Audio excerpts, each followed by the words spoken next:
are we seeing the death of all these restaurants and of all these retail stores? And now you're like, what? That's not right. Check this article out. This is from CNN. So CNN is writing, consumers reached their breaking point, forcing retailers to shut down stores at a worrying pace.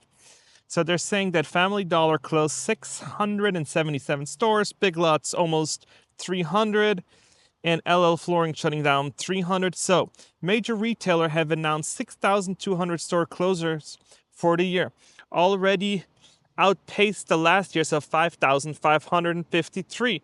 So now, when we're looking at CNN and they're writing this right before the election, we know that it's way, way, way worse than just these corporate big landlords, right? That have stocks, they have all these other crazy funding from venture capital. So small mom and pop shops are going to go out of business at a way, way faster rate. So now let's look at these restaurants that they're actually closing. So they said competition from juggernauts like Amazon, Walmart, Costco, and Home Depot are making a run for their money. So they're saying that restaurants and everything is starting to be really, really impacted by these big box retailers because they now have meals to prep, they have kind of everything, and people just don't have the money. And now before going to my video, one of the questions I want to ask you is, do you think that places like this used to be like Ruby Tuesday, now it's Brian O'Hare's? I think so, yeah. No, Beef O'Brady's. It's now Beef O'Brady's. And now I'm asking you, when you used to go out like 10 years ago, you used to go out to Olive Garden, you used to go out, that's what I used to go to with my parents. I used to go to Applebee's. Did the quality go down? Because I used to think it was pretty decent food, that the price was pretty good. Now I think the price isn't that good at all. And I think the quality went down, or has it stayed the same quality and the price just went up? And I just changed my taste buds. I'm at a different point in life. And let me know what you think. But now I'm looking at all these places here, like Great Clips, Bahama Bowls, Subway, China Express, and all these parking lot, all these stores in this parking lot are struggling, because when I'm looking at it is what they're writing, what CNN is writing is actually saying the sugar high is over. The rise of store closure this year.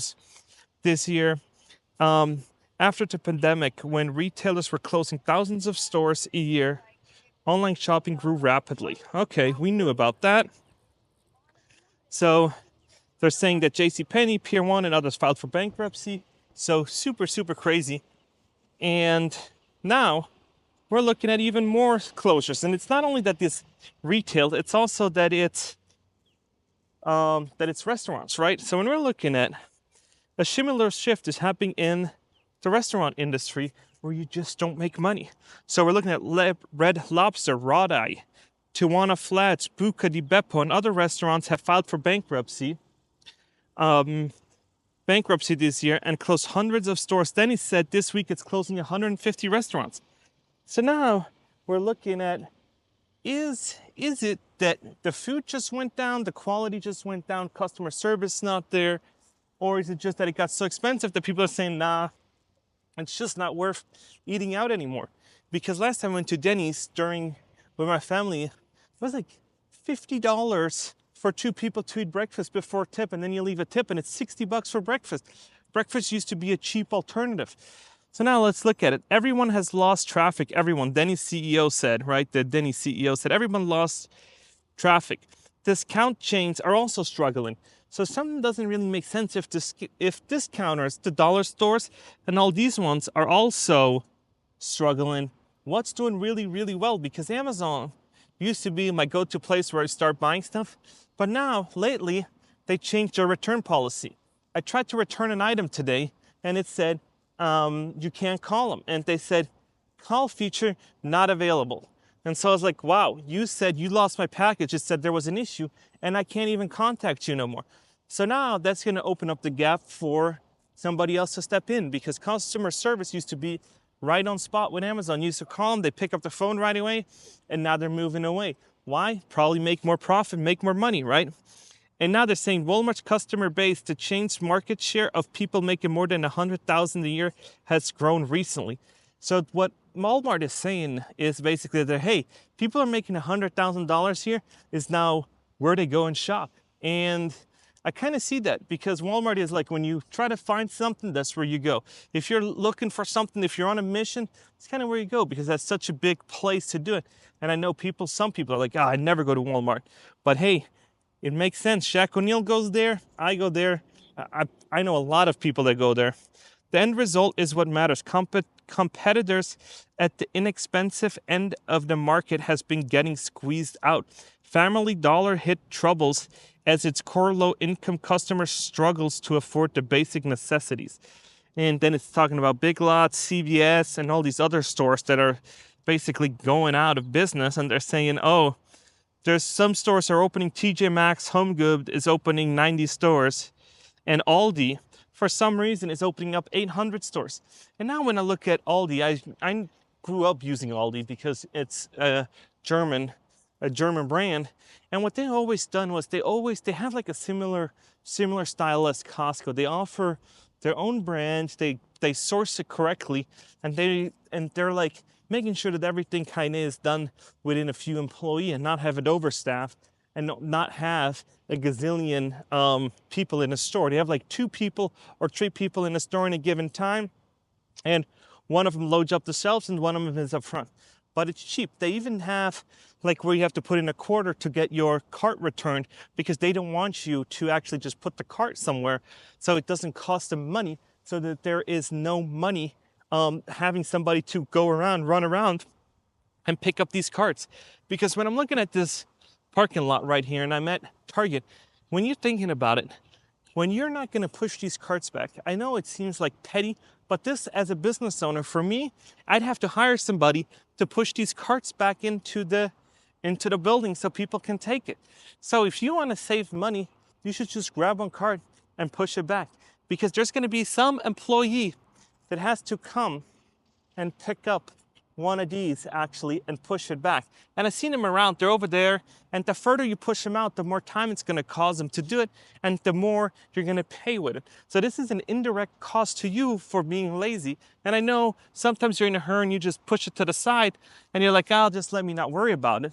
And it's the smaller little things that's starting to add up. And when I was in the restaurant industry and had a frozen yogurt store, it were these little things that started to really, really add up. It wasn't a huge item, because the huge items you can source at a cheaper place because a lot of people offer it. But now when you're looking at all these shopping carts aren't here, and it just adds up. Because now let's think about it. How many Targets are there in the United States? And they all have to have 2 or 3 employees just doing these carts all day. So now all of a sudden that gets really, really crazy and really, really expensive. So now if you're at Target, you're like, hey, what if we hire an AI tool to all of a sudden start doing that? So all of a sudden they're like, hey, let's have a bot do it, or one of these like little robots to do it. I've seen them around at the malls where they have the police stuff. So they might be like, hey, let's just have a robot kind of pick up these carts and see how much that would cost us. Because picking them up is just too expensive for somebody to pay him $20 an hour to run around with benefits to run around and pick up these carts. So it is really crazy when you're looking at the profit margins, because retail has small profit margins. I think they're like 3 to 5%, and restaurants run around at the same percentage price. How they can do it with volume, huge amounts of volume. But now when you're in it and you're like, oh my gosh, these big stores have it. No, because when you look at it, people steal stuff, people mistreat it, and all kinds of other stuff. And you kind of just live life on. It's like, let me return it, let me do this, let me do that. And you just move on with your life. But for these stores, it's just very, very difficult.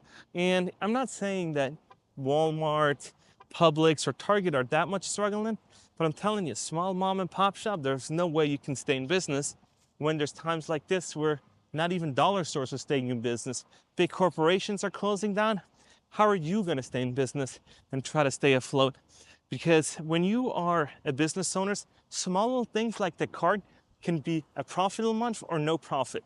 Because when you're going to have to hire, it's going to be $600-700 to hire somebody to pull these carts in, that's going to come out of your pocket. So either the business owner does it or you hire somebody to do it. But for the business owners, you got to get into the mentality of hiring and outsourcing stuff so you can focus on growing the business and doing other things. So it's not that easy. It's not that easy. And I'm telling you, if you're going to think about opening a restaurant in this time, you're gonna have an uphill battle. I'm telling you, this is such a hard time. And you need my three key ingredients is, if you're gonna do anything, you need good customer service, you need a good location, and you need a good product.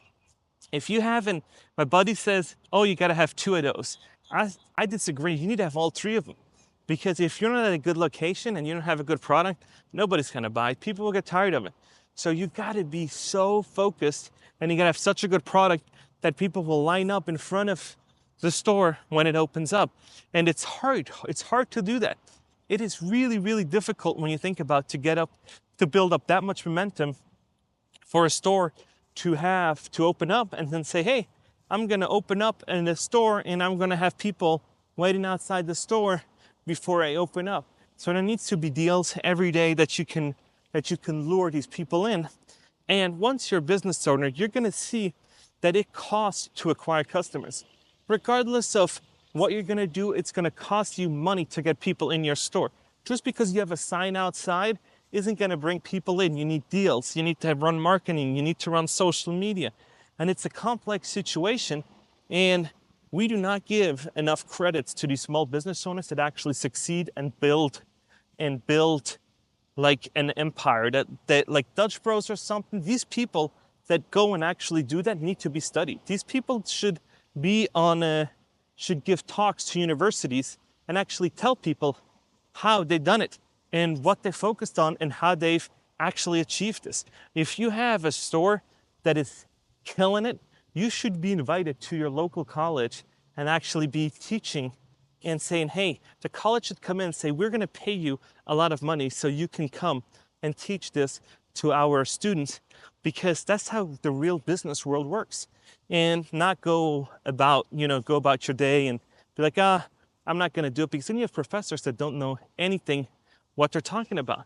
And so when you're gonna have people teaching you that actually have done it, then you're gonna be like, oh my gosh, they actually know what they're doing. Not just that they written a textbook and then sold it online and that's how they made all their money.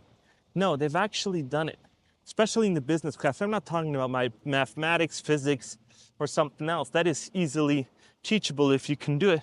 But like in business, in marketing, and all these other situations, you should have somebody that's actually done it. But no, academia wants you to have PhDs and all that to teach master students. And I always say, you should let social media influencers teach marketing, because these people know how to market better than any professor does.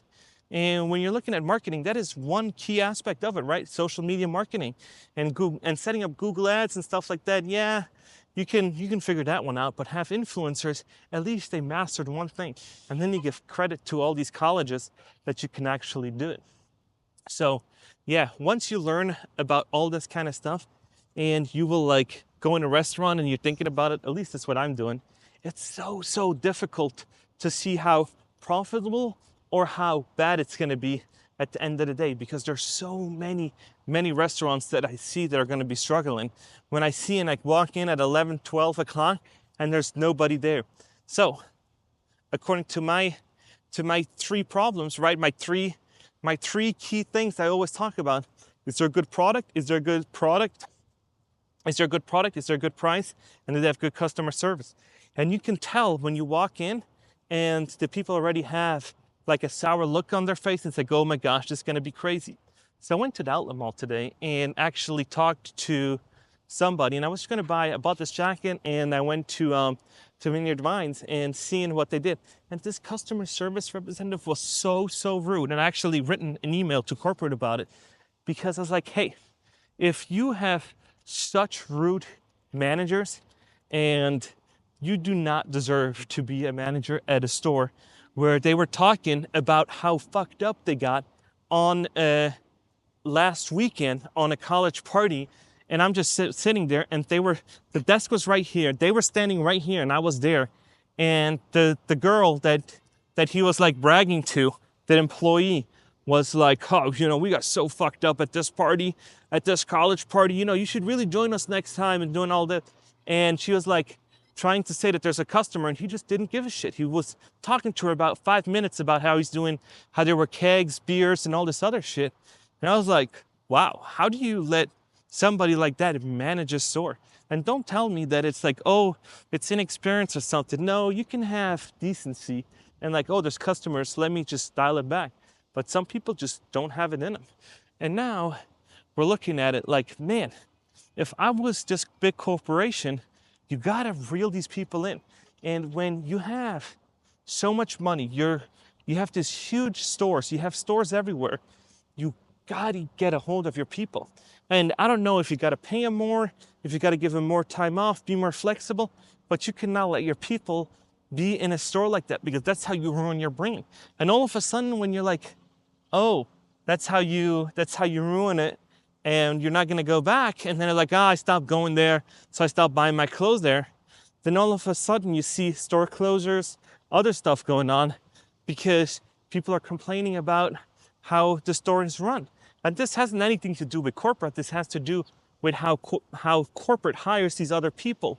And so now, when you have corporate, you need to have district managers and district people to reel them in. And if there's bad reviews, you need to be on top of it and see, they got a few bad reviews. Let's send them to a training.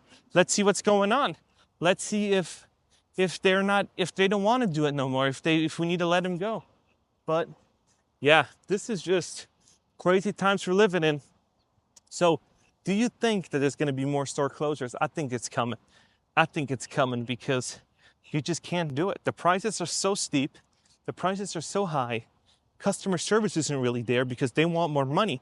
But if they want more money and the prices are already high and consumers don't want to pay it, you're in between a rock and a hard place. So what's the solution? Because there's got to be something.